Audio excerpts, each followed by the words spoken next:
เมืองสนะสมบูรณ์สรุปการจัดตั้งปฏิบัติเวียกงานก่อสร้างอาคารการเมืองเวียกงานพัฒนาชนบทแก้ไขความทุกข์ยากและเวียกงาน3สางประจำศกปี2025และวางทิศทางแผนการประจำศกปี2026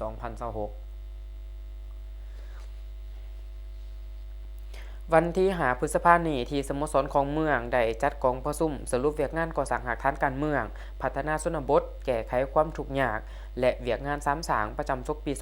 2025และวางทิศทางแผนการประจำศกปี2026ภายใต้การเป็นประธานของทานคำศรีลิ้นสวัสดิ์เลขาปลักเมืองสนะสมบูรณ์โดยมีทานอำไส้พรมณีประธานคณะกรรมการปกครองเมือง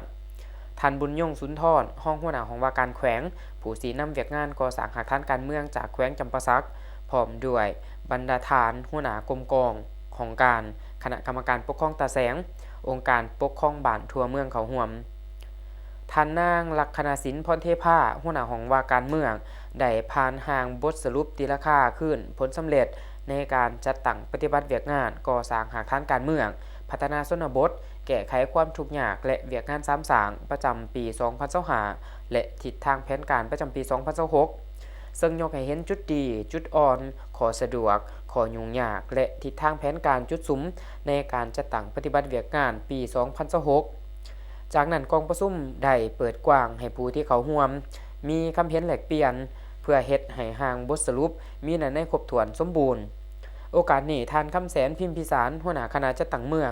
ได้ผ่านมติตกลงของคณะประจำพรรคเมืองฉบับเลขที่42ทับข้อจอพมซบ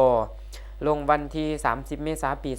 2026ว่าด้วยการคัดเลือกเอาพนักงานนำผ้าคุ้มครองหันลงก่อสร้างอาคารการเมืองส่วยเวียกงานคณะกรรมการปกครองตาแสงในนั้นเห็นดีคัดเลือกเอาทานสุขสมัยไสอาคมห้องประธานสหพันธ์กรรมบาลเมืองลงส่วยเวียกงานตาแสงวังเวิร์นทานทองมีอินทวงศ์ศรีห้องหัวหน้าของว่าการเมืองลงส่วยเวียกงานตาแสงนองดูทานนางกินนาร่อนดวงมณีลงส่วยเวียกงานตาแสงบุงขาและฐานสุขีอุดมคติห้องหัวหน้าของการให้งานและสวัสดิการสังคมเมืองลงส่วยเวียกงานตาแสงสะพายพร้อมนี้ยังได้ผ่านขอตกลงของคณะกรรมการปกครองแขวงฉบับเลขที่1380ทับข้อปขจสลงวันที่9ธันวาคมปี2025ว่าด้วยการอนุมัติให้พนักงานราชการที่ครบเงื่อนไขออกพักการหับอุดหนุนบำนาญในปี2026ในนี้อนุมัติให้ทานดวงตาหลวงอาภัยหัวหน้าหน่วยงานของว่าการเมืองสนะสมบูรณ์ออกพักการหับอุดหนุนบำนาญนับแต่วันที่1มังกรปี2026